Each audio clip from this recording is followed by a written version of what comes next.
यदि लक्ष्य न मिले तो रास्ते बदलने का लक्ष्य नहीं, क्योंकि वृक्ष अपनी पत्तियां बदलती है, जड़ें नहीं।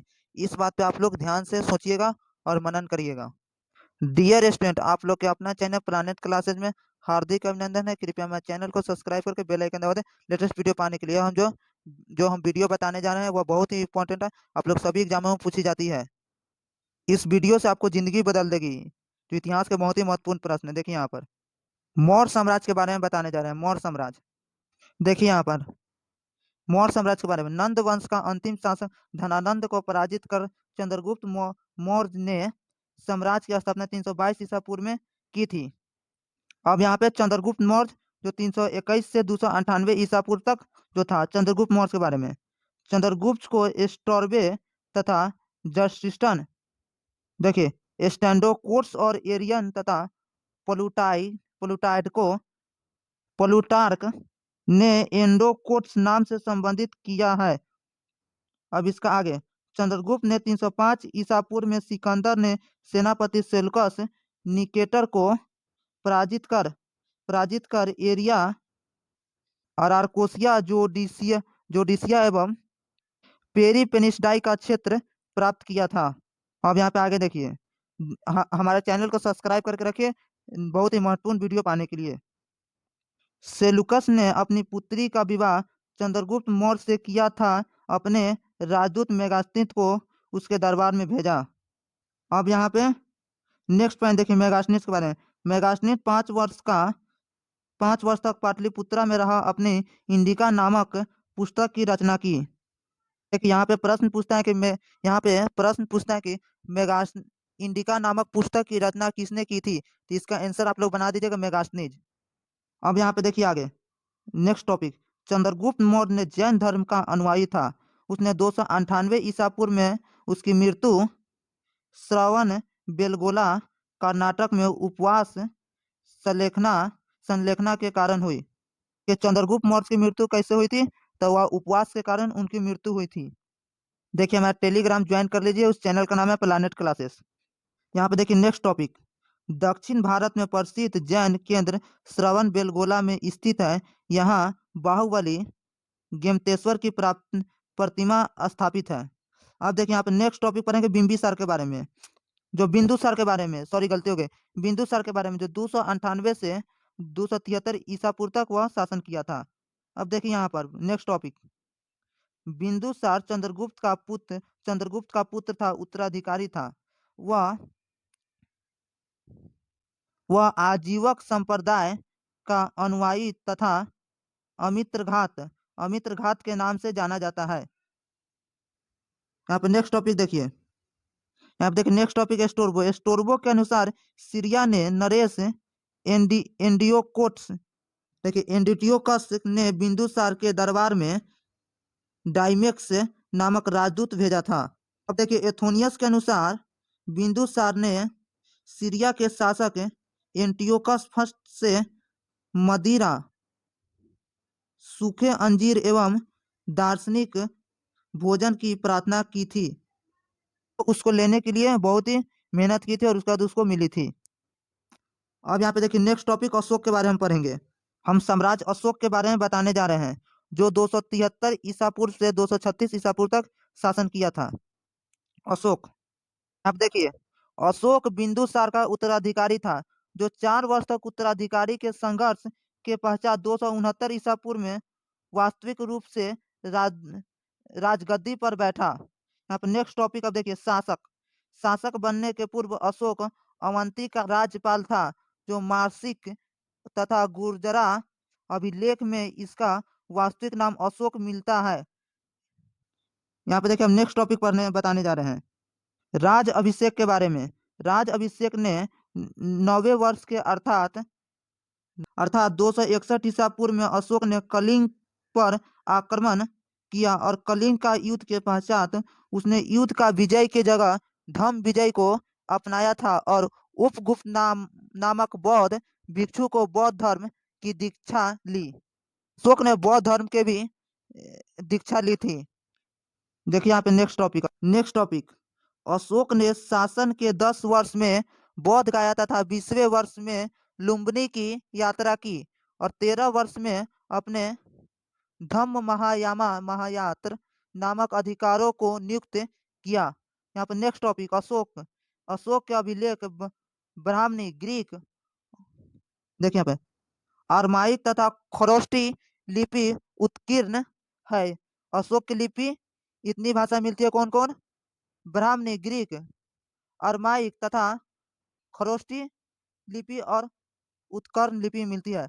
1837 ईस्वी में जेम्स प्रीसेस ने अशोक के अभिलेखों को पढ़ने में सफलता प्राप्त की। उठती है कि अशोक के अभिलेख जेम्स प्रीसेस ने कब पढ़ी थी? तो 1837 ईसा पूर्व में पढ़ी थी। यहाँ पे आंसर हो जाएगी।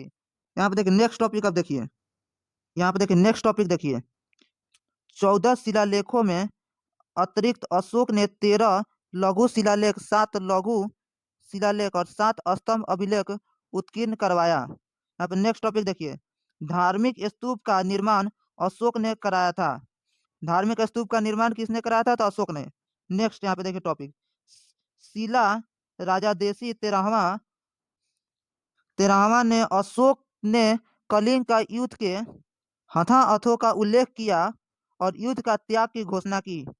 देखिए यहाँ पे नेक्स्ट टॉपिक हम लोग पढ़ेंगे जो महत्वपूर्ण है, मौर्य प्रशासन के बारे में। यहाँ पे मौर्य प्रशासन के बारे में बताने जा रहे हैं जो महत्वपूर्ण है। देखिए यहाँ पे फर्स्ट टॉपिक देखिए यहाँ पे कौटिल्य ने अर्थशास्त्र में राज्य के सप्तांग सिद्धांत के अंतर्गत राज राजा, मंत्री, मित्र, कोष, सेना तथा दुर्ग को राज्य के लिए आवश्यक अंग माना। अब देखिए नेक्स्ट टॉपिक देखिए मौर्य प्रशासन में राजा सर्वोच्च अधिकारी होता था। मंत्री सभा तथा मंत्री परिषद राजा के सहकारी सहायता देते थे। अभी हम नेक्स्ट देखिए मौर्य प्रशासन में शीर्षस्थ अधिकारियों के तीर्थ कहा जाता था। इनकी संख्या 18 थी। नेक्स्ट पे हाँ चैनल को सब्सक्राइब कर दिया, 200 लाइक सब चला सब पहुंचा दीजिए। अब की बार एग्जाम पार। नेक्स्ट टॉपिक देखिए संस्था तथा संचार गुप्तचर व्यवस्था के अंग थे।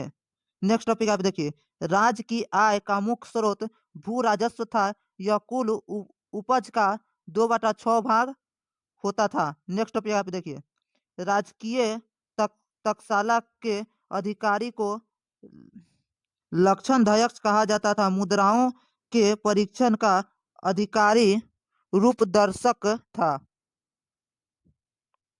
लोग कॉपी कलम लेकर बैठिए और इस प्रश्न को बारी बारी से लिखिए और बार बार अपने घरों में बैठकर याद करिए। आपको सभी एग्जामों में फायदा करेगी। जो प्रश्न बता दे रहे बहुत ही वीवीआई प्रश्न सब है, जो मूल मंत्र है, जो एग्जाम में सीधी यहीं पर से सवाल पूछी जाती है। यहाँ पे देखिए हम बताने जा रहे हैं अब मौर्योत्तर काल के बारे में।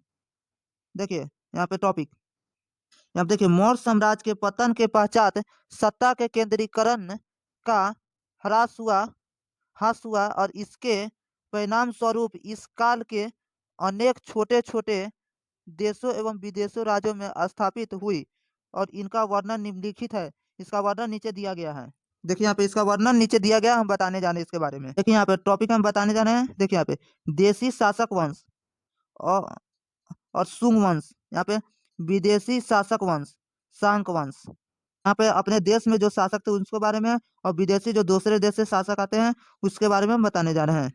देखिए शुंग वंश के बारे में बता रहे हैं। इस वंश की स्थापना पुष्यमित्र शुंग ने 185 ईसा पूर्व के अंतिम मौर्य शासक बृहद की हत्या कर उपरांत की थी।